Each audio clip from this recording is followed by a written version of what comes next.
Well, some Charlotte area students have been working with National PBS as part of an effort to develop a new generation of storytellers. It's called Student Reporting Labs with the NewsHour, and it's happening at several schools across the region. Here at PBS Charlotte, it's been our absolute privilege to work with some of these terrific teens at 3 different high schools on the project. Carolina Impact's Jason Terzis shows us what they've been up to. I'm not going to give you a question. Can you state categorically? You are fake news. Sir. Go ahead. When then President-elect Donald Trump said "you are fake news" to a reporter in January of last year, it set off a new era in journalism, the fake news era. Media outlets nationwide coming under fire for stories that some people allege to be not accurate, misleading, or outright fake. The sharing of biased and false news has become all too common on social media. It's even worse on social media, where anyone can write and post anything, with no editors or producers checking the facts. But in the days before social media and 24-hour cable news networks, most people got their news from the newspaper and/or network TV newscasts. The CBS Evening News with Walter Cronkite. Good evening, President Reagan. Back then, you assumed what you were hearing, reading, or seeing was in fact the truth. NBC Nightly News with Tom Brokaw. And opinion or commentary was clearly identified as such. Today, those lines have been blurred.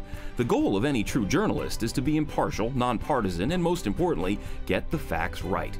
That's where PBS comes in.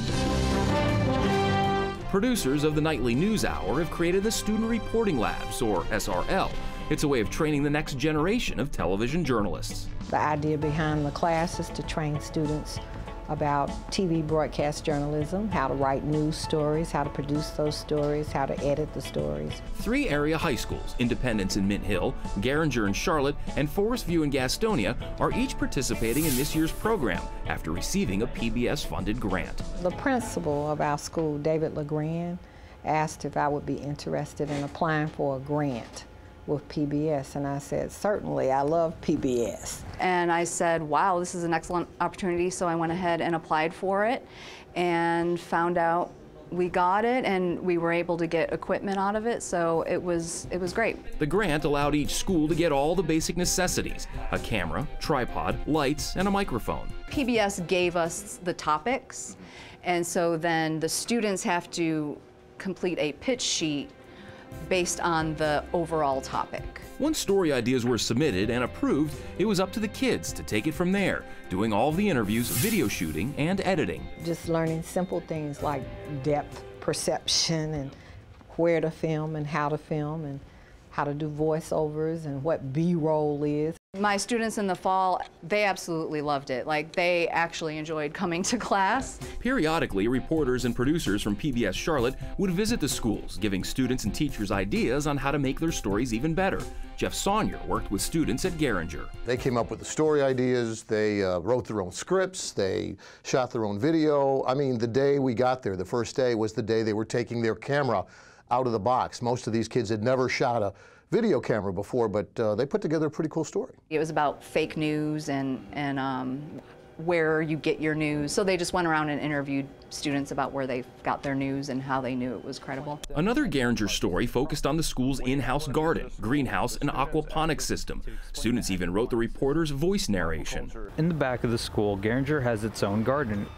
The greenhouse holds a variety of plants grown in starter trays or using the aquaponics system. This is a really great thing that our school got involved with, because not so many schools has got into PBS, and this led us to go work with the community and get more experience with the community, and you get more experience with the cameras too. At Independence High School, students have produced stories on Servant's Heart of Mint Hill, which is a service program and boutique helping those in need. They've also tackled the hard issue of gun control and the student-led walkouts earlier this spring. I know that we have students on both sides of the aisle, the political aisle. I know that we have students that have wide variety of views on all of this. We did everything professionally. I took my group, and with my group, we did it as if it was the biggest production on the earth. Like, everybody's watching this, this is your time. After completing each story, students upload them to PBS, where they're featured on the Student Reporting Lab webpage. Some of the stories have even aired on the PBS NewsHour, and the experience has sparked some to consider journalism as a career. This class has sort of given me a great head start into a news future. and given teachers a whole new perspective on television news reporting. You can't beat the real life experience and the hands-onness of it. You just don't get that out of a textbook. I had no idea that so much went into producing and filming a story. I look at news and television in a totally different way now. The media landscape is changing, has been now for many years. The next generation of journalists, though, is out there, getting prepared for their turn. For Caroline Impact, I'm Jason Terzis reporting. Thanks, Jason. Those students were awesome to work with, and we hope to have the opportunity to work with them and even more next year. Recent events in the news have shown all of us that student reporters can play a vital role. We're proud to participate in this national effort.